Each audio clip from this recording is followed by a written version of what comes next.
എല്ലാവർക്കും വന്ദനം. ഈ അനുഗ്രഹിക്കപ്പെട്ട നിമിഷങ്ങളെ ദൈവം ദാനം തരുന്നതിൽ ഞാൻ ദൈവത്തെ സ്തുതിക്കുന്നു. ഓരോ ദിവസവും ഓരോ നിമിഷവും എല്ലാം ദൈവത്തിൻ്റെ ദാനമാണ്. പണം നമുക്ക് സേവ് ചെയ്യാം, എന്നാൽ സമയം നമുക്ക് അതുപോലെ സൂക്ഷിച്ചു വെക്കാൻ കഴിയില്ല. ഇന്ന് കിട്ടിയ സമയം തക്കത്തിൽ ഉപയോഗിക്കണം. അതേ ഒരു മാർഗമുള്ളൂ, സമയം തക്കത്തിൽ ഉപയോഗിക്കണം. കഴിഞ്ഞ വർഷം ഒരാൾ 15 മിനിറ്റ് വെച്ച് എല്ലാ ദിവസവും ഓടാൻ തീരുമാനിച്ചു.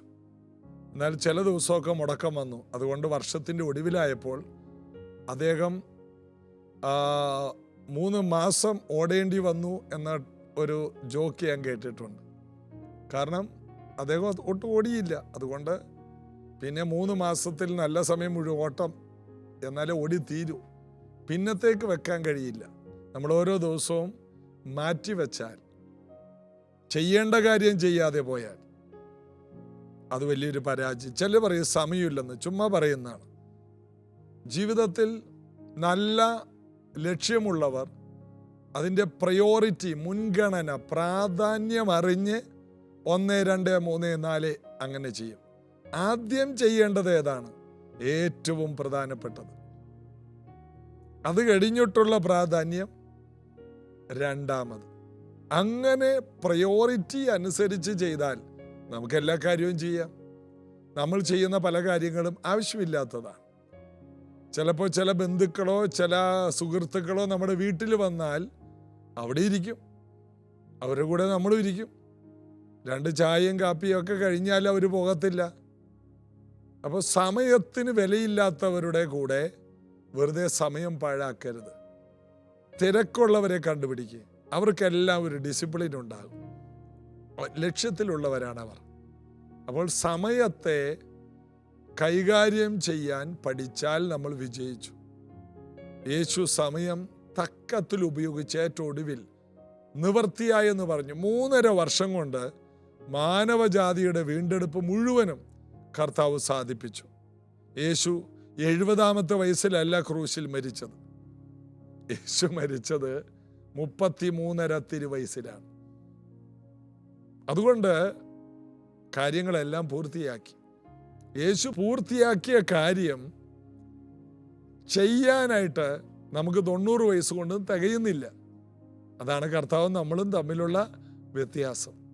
അതുകൊണ്ട് ഇത് ദുഷ്കാലമായതുകൊണ്ട് സമയം തക്കത്തിൽ ഉപയോഗിക്കണം. സമയം എങ്ങനെ ഉപയോഗിക്കാം? 1, ദൈവത്തിന് 1-ാം സ്ഥാനം. ദൈവത്തിൻ്റെ സമയമെടുത്ത് മനുഷ്യരുടെ ആവശ്യത്തിനായി ഉപയോഗിക്കരുത്. ദൈവത്തിന് കൊടുക്കേണ്ട സമയം ദൈവത്തിന്. മർക്കോസ് 3:13-14 തന്നോടുകൂടെ ഇരിക്കാൻ അവൻ പന്തിരി വരെ നിയമിച്ചു. അപ്പൊ ദൈവത്തിൻ്റെ കൂടെ സമയം ചെലവഴിക്കണം. എനിക്കധിവസിക്കേണ്ടതിന് അവരൊരു പെട്ടകമുണ്ടാക്കണം, അവരതിൽ വരണം, ഞാൻ അവരോട് സംസാരിക്കും. ഇതൊക്കെയാണ് പുറപ്പാട് 25 കാണുന്നത്. ദൈവത്തിൻ്റെ കൂടെ സമയം ചെലവഴിക്കണം.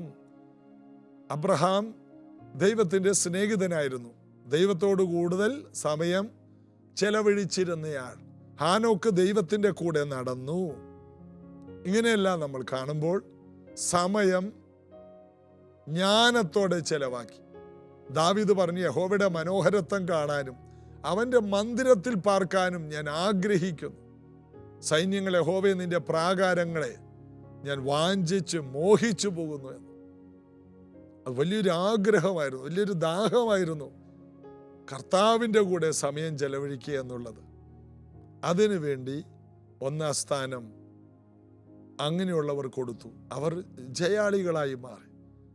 അപ്പോൾ മുൻഗണനയിൽ ദൈവം. 2, ദൈവം നമുക്ക് തന്ന കുടുംബം. ആദാമിനോട് പറഞ്ഞു, നിനക്ക് കിട്ടിയ തുണയാണ്, സമയം ചെലവഴിക്കുക. പിന്നെ കുടുംബത്തിൻ്റെ കൂടെ സമയം ചെലവഴിക്കണം. ആ സമയം ചെലവഴിക്കലിലാണ് തലമുറകൾ ഉളവാകും. ആ തലമുറകളോടുകൂടി സമയം ചെലവഴിക്കണം. ആ ചെലവഴിക്കലാണ് അടുത്ത ഒരു അനുഗ്രഹിക്കപ്പെട്ട ജനറേഷനെ നമുക്ക് ഈ തലമുറയ്ക്ക് കൊടുക്കാൻ കഴിയും. അപ്പോൾ 1 ദൈവം, 2 കുടുംബം, 3 സഭ. യേശുക്രിസ്തുവിൻ്റെ തിരുസഭയുമായി സമയം ചെലവഴിക്കണം. അവർ ദിനം പ്രതി ദേവാലയത്തിൽ കൂടി വന്നെന്ന് സമയം ചെലവഴിക്കണം. ആ ചെലവഴിക്കൽ നമ്മുടെ ആത്മീക ജീവിതം വളരെ പുഷ്ടിയുള്ളതായി മാറും. അടുത്തതാണ് നമ്മെ ഏൽപ്പിച്ച ജോലി. ആ ജോലിക്ക് വേണ്ടി നമ്മൾ സമയം ചെലവഴിക്കണം. 5ാമത്തെ കാര്യമാണ് മറ്റുള്ളവരെ ഒന്നാമത് വെക്കരുത്, മറ്റുള്ളവരെ രണ്ടാമത് വെക്കരുത്. മറ്റുള്ളവരെപ്പോഴും നമ്മുടെ എല്ലാ പ്രധാന കാര്യങ്ങളും കഴിഞ്ഞ ശേഷം സമയമുണ്ടെങ്കിൽ മറ്റുള്ളവർ അവരോടൊരു ഹായൊക്കെ പറഞ്ഞ് നിർത്തണം. നമുക്ക് ഒഴിവാക്കാൻ കഴിയാത്ത കാര്യങ്ങൾ നമ്മൾ ചെയ്യണം. നമ്മുടെ കാര്യങ്ങൾ നടക്കാതെ മറ്റുള്ളവർക്ക് വേണ്ടി ജീവിച്ചവരെയൊക്കെ നമുക്കറിയാലോ. എല്ലാവരും കാര്യത്തിന് ഓടിച്ചെന്നു, അവസാനം സ്വന്തം കാര്യം നടന്നില്ല. എന്നിട്ട് അവരെ എല്ലാം കുറ്റം പറയും. ഞങ്ങൾക്കൊരാവശ്യം വന്നപ്പോൾ അവരില്ല. അവർ ബുദ്ധിയുള്ളവരാണ്, നമ്മൾ മണ്ടന്മാര്. അപ്പം അങ്ങനൊരു വിഡ്ഢിത്തരം പറ്റരുത്. ദൈവം നമുക്ക് തന്ന ആയുസ് കൊണ്ട് നമ്മുടെ പ്രധാന കാര്യങ്ങൾ ചെയ്യാൻ നമുക്ക് ജ്ഞാനം ദൈവം തരട്ടെ. അപ്പോൾ ഒന്നുകൂടി പറയാം, God, family, church, works and others. ദൈവം, കുടുംബം, സഭ, ദൈവേൽപ്പിച്ച ജോലി, അതിനുശേഷം മറ്റുള്ളവർ. ഈ ഓർഡറിൽ നിങ്ങൾ ഈ വർഷം സമയം ചെലവഴിച്ചാൽ നിങ്ങൾ ജയാളികളായിട്ട് മാറും. അപ്പോസ്തലപ്രവൃത്തി 19-ാം അധ്യായത്തിൽ 10-ാം വാക്യം വരെ നമ്മളൊന്ന് വായിച്ചു. പൗലോസ് എഫെസോസിലാണ്. പള്ളിയിൽ ചെന്ന് ദിനം പ്രതി ക്ലാസ്സുകൾ എടുത്തു. എന്നാൽ പള്ളിയിൽ നിന്ന് പൗലോസിനെ പുറത്താക്കി. അതാണ് 8. പിന്നെ അവൻ പള്ളിയിൽ ചെന്ന് ദൈവരാജ്യത്തെക്കുറിച്ച് സമ്മതിപ്പിച്ചും കൊണ്ട് 3 മാസത്തോളം പ്രാഗൽഭ്യത്തോടെ പ്രസംഗിച്ചു. 9-ാം വാക്യം, എന്നാൽ ചിലർ കഠിനപ്പെട്ട് അനുസരിക്കാതെ പുരുഷാരത്തിൻ്റെ മുമ്പാകെ ഈ മാർഗത്തെ ദുഷിച്ചപ്പോൾ അവൻ അവരെ വിട്ട് ശിഷ്യന്മാരെ വേർതിരിച്ച് തുറന്നോസിൻ്റെ പാഠശാലയിൽ ദിനം പ്രതി സമ്പാദിച്ചു പോകും. അത് എത്ര കാലം? 10-ാം വാക്യം, അത് 2 വർഷത്തോളം നടക്കുകയാൽ ആസിയയിൽ പാർക്കുന്ന യഹൂദന്മാരും യവനന്മാരും എല്ലാം കർത്താവിൻ്റെ വചനം കേൾക്കാനിടയായി. അപ്പോൾ 2 വർഷം 3 മാസം ഇടവിടാതെ എഫെസോസിൽ ദൈവവചനം പറഞ്ഞു. അതിൻ്റെ ഗുണമെന്താണ്? ഇടവിടാതെ സുവിശേഷം പറയുമ്പോൾ സംഭവിക്കുന്നത് ഈ പറയുന്നവൻ്റെ ജീവിതം മാറും. നീ കേട്ടവൻ്റെ ജീവിതം മാറാതിരിക്കും. മടുക്കരുത്. മടുത്തു പോകാതെ. നീതി പ്രസംഗിയായ നോഹ 120 വർഷമൊക്കെ പ്രസംഗിച്ചെന്ന് പറഞ്ഞ പോലെ ആരും നന്നായില്ല, നോഹ നന്നായി. ഇതുപോലെ സുവിശേഷം മറ്റുള്ളവർ നന്നായില്ലെങ്കിലും നമ്മൾ നന്നാവും. അതാണ് സുവിശേഷത്തിൻ്റെ പ്രത്യേകത. അതുകൊണ്ട് അവർ കേട്ടാലും കേൾക്കാഞ്ഞാലും നീ അവരോട് പറയണം എന്ന് വചനത്തിൽ വായിക്കും പോലെ നമ്മൾ പറഞ്ഞുകൊണ്ടേയിരിക്കണം. പൗലോസിന് മടുപ്പില്ല. സുവിശേഷത്തെക്കുറിച്ച് തനിക്ക് ലജ്ജയുമില്ല, മടുപ്പുമില്ല. അങ്ങനൊരു ഹൃദയം ദൈവത്തോട് ചോദിക്കണം.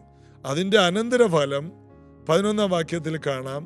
ദൈവം പൗലോസ് മുഖാന്തരം അസാധാരണയായ വീര്യപ്രവർത്തികളെ ചെയ്യിക്കയാൽ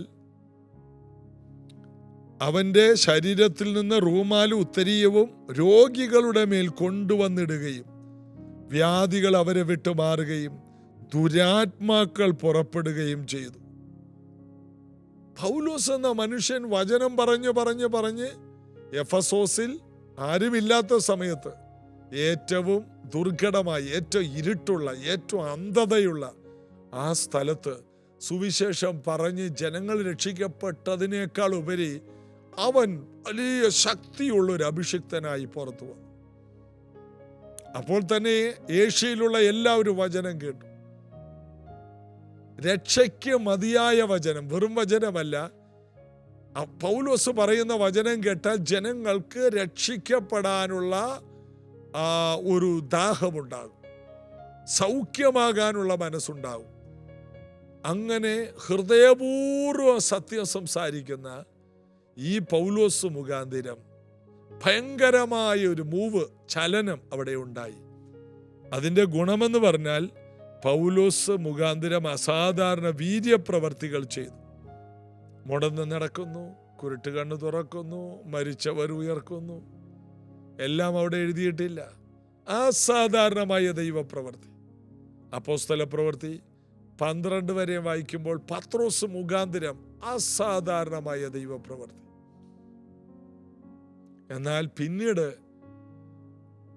9-ാം അധ്യായം കഴിഞ്ഞ് ഇങ്ങോട്ട് വരുമ്പോൾ പൗലോസ് മുഖാന്തരം ദൈവത്തിന് വേണ്ടി നിന്നാൽ, ദൈവവചനത്തിന് വേണ്ടി നിന്നാൽ, ദൈവവചനം ഇടവിടാതെ നാം സംസാരിക്കുമെങ്കിൽ ആ വചനം പറയുമ്പോൾ നമ്മിൽ നിന്ന് അതിനൊപ്പം ദൈവകൃപയും ചാടി പുറപ്പെടും. അതുകൊണ്ട് മടുപ്പില്ലാതെ ദൈവവചനം പറഞ്ഞു അസാധാരണമായ വീര്യപ്രവർത്തികൾ നിങ്ങളിൽ നിന്ന് പുറത്തു വരും. എത്ര പേര് രക്ഷിക്കപ്പെട്ടു എന്നൊന്നും ഓർത്ത് ഭാരപ്പെടണ്ട. ചിലപ്പോൾ പോകുന്നിടത്തെല്ലാം തടസ്സങ്ങളായിരിക്കും, എങ്കിലും നിർത്തരുത്. ഈ വർഷം മടുപ്പില്ലാതെ ദൈവവചനം പറയുക. അസാധാരണമായ വീര്യപ്രവർത്തികൾ നിങ്ങളെ കാത്തിരിപ്പുണ്ട്. അവൻ്റെ ശരീരത്തിൽ നിന്ന് റൂമാൽ ഉത്തരീയവും, അതൊക്കെ മേൽ പുതക്കുന്ന ഷോളുകളൊക്കെ ഉണ്ടല്ലോ, അതും തൂവാല, ഇതുപോലെയുള്ള ഓരോ മേൽവസ്ത്രങ്ങളിൽ നിന്നും ദൈവശക്തി വ്യാപരിച്ചു. പൗലോസിൻ്റെ റൂമാൽ കൊണ്ടുവന്നിട്ടാൽ ഉടനെ ഒന്നും പറയേണ്ട, വെറുതെ രോഗികൾ സൗഖ്യമായി എഴുന്നേൽക്കുന്നു. പൗലോസിൻ്റെ തൂവാല ആരുടെങ്കിലും കൈ കിട്ടിയാൽ ഉടനെ അത്ഭുത രോഗ സൗഖ്യങ്ങൾ നടക്കുന്നു. ഭയങ്കരം തന്നെ. ദൈവത്തിൻ്റെ വചനം പറയുന്ന, ദൈവവചനം ഇടവിടാതെ പറയുന്ന, ദൈവവചനത്തിലായിരിക്കുന്ന ഒരു വ്യക്തിയുടെ വസ്ത്രത്തിന് പോലും വിലയുള്ളതായി മാറും. വൈദ്യശാസ്ത്രങ്ങളെല്ലാം കൈവിട്ടതുപോലും നിന്റെ വചനത്തിലൂടെ അത്ഭുതകരമായി വിടുതലായി മാറും. നമുക്ക് കർത്താവിൽ അത് വിശ്വസിക്കും. അസാധാരണമായ ദൈവപ്രവർത്തികളുടെ ഒരു സീസണായി ഈ സീസണെ കർത്താവ് നമുക്ക് വേണ്ടി മാറ്റട്ടെ. നാം പറയുന്ന വാക്കുകൾക്കെല്ലാം ശക്തി വ്യാപരിക്കും. നാം പറയുന്ന വാക്കുകൾ പോലെ അത് സംഭവിക്കും. നമ്മളൊരു എണ്ണ പ്രാർത്ഥിച്ചു കൊടുത്താൽ അത് കൊണ്ടുപോയി തൊടുന്നിടത്ത് വിടുതലാണ്. ഒരു വെള്ളം പ്രാർത്ഥിച്ചു കൊടുത്താൽ, തൂവാല പ്രാർത്ഥിച്ചു കൊടുത്താൽ, വിശ്വസിക്കുന്നവർക്ക് എന്ത് മീഡിയയും അത്ഭുതമാണ്. എന്തുകൊണ്ടോ ഈ കൊടുക്കുന്നുവോ? ഒരിക്കലും ഒരു ദേവദാസൻ എനിക്ക് ഒരു ഷൂ വാങ്ങിയിട്ട് കാലിലിട്ടിട്ട് പറഞ്ഞു, ഈ ഷൂവുമായിട്ട് അമേരിക്കയിൽ നിൽക്കുന്നത് കാണുന്നല്ലോ എന്ന് പറഞ്ഞിട്ടാണ് എൻ്റെ കാലിൽ മുട്ടുകുത്തി ആ ഷൂവിൻ്റെ ലേസ് കെട്ടി തന്നു. ആ ഒരു 2 മാസത്തിനുള്ളിൽ എനിക്ക് അമേരിക്കൻ വിസ ലഭിച്ചു. നോക്കണേ, ചില വാക്കുകൾ, ചില പ്രവൃത്തികൾ സൂപ്പർ നാച്ചുറലായിട്ട് മാറും. ഇതുപോലെയുള്ള കാര്യങ്ങൾ നിങ്ങൾ എന്ത് ചെയ്താലും പ്രാർത്ഥിച്ചു കൊടുക്കുക. വിശ്വാസം പറഞ്ഞ് ഒരു പ്രോഫസി പറഞ്ഞു കൊടുക്കുക. അത്ഭുതങ്ങൾ കൊണ്ട് നിറയട്ടെ. കർത്താവ് വലിയ വിടുതലുകൾ ചെയ്യും. ഒരു മിഠായി കൊടുത്താൽ പോലും എന്തു പറയണം? ഈ വർഷം നിങ്ങളുടെ ജീവിതം മധുരമാകട്ടെ. അങ്ങനെ പറഞ്ഞിട്ട് കൊടുക്കും. വെറുതെ ഒരു മിഠായി കൊടുക്കുന്നതിനേക്കാൾ ഈ വർഷം നിങ്ങൾക്ക് മധുരത്തിൻ്റെ, രുചിയുടെ വർഷമായി മാറട്ടെ. എന്ത് ചെയ്താലും അതിനകത്ത് ഒരു ജീവന്റെ വചനം കൂടി ചേർത്ത് കൊടുക്കുക. വലിയ ദൈവപ്രവർത്തികൾ നമുക്ക് കാണാൻ കഴിയും. പ്രാർത്ഥിക്കാം. യേശുവേ, പൗലോസിൻ്റെ മേൽവസ്ത്രത്തിൽ പോലും ദൈവശക്തി ഉണ്ടായെന്ന് ഞങ്ങൾ ഇന്ന് അപ്പോസ്തല പ്രവൃത്തിയിൽ നിന്ന് വായിച്ചു. ഇത് കേൾക്കുന്ന ഓരോ വ്യക്തികളിലൂടെയും സുവിശേഷം വ്യാപിക്കട്ടെ. മടുപ്പില്ലാതെ വചനം പറഞ്ഞ് ഈ പറയുന്ന വ്യക്തികളിലൂടെ അസാധാരണ ദൈവശക്തി വ്യാപരിക്കണം. ദൈവകൃപ വ്യാപരിക്കണം. സൗഖ്യങ്ങൾ വ്യാപരിക്കണം. എല്ലാ ബന്ധനങ്ങളും ഇവർ മുഖാന്തരം പൊട്ടിപ്പോകണം. എല്ലാ വീടുകൾക്കും സ്വസ്ഥതയും സമാധാനവും ഉണ്ട്. യേശുവിൻ നാമത്തിൽ ആമേൻ. കർത്താവിൽ നമുക്ക് ബലപ്പെടാം. കർത്താവിൻ്റെ അമിത ബലത്തിൽ ആശ്രയിക്കാം. നാളെ ഇതേ സമയത്ത് നമുക്ക് വീണ്ടും ഒരുമിച്ച് കാണാം. ദൈവവചനത്തെ മുറുകെ പിടിക്കുക. പറയുന്ന വിശ്വാസത്തിൻ്റെ വാക്ക് അനേക വീടുകളിൽ അത്ഭുതങ്ങൾ കൊണ്ടുവരും. കർത്താവ് അനുഗ്രഹിക്കട്ടെ. നാളെ ഈ സമയത്ത് നമുക്ക് ഒരുമിച്ച് കാണാം. God bless you. Holy, holy, holy are you, Lord. Holy, holy, holy are you, Lord. Heaven redeem, worship you now. Holy, holy, holy are you, Lord. Holy, holy, holy, holy are you, Lord. Holy, holy, holy are you, Lord. Elders and angels bow, redeem, worship you now. Holy, holy, holy, holy, ദൂതരോട് ചേർന്ന് holy, holy, holy are you, Lord.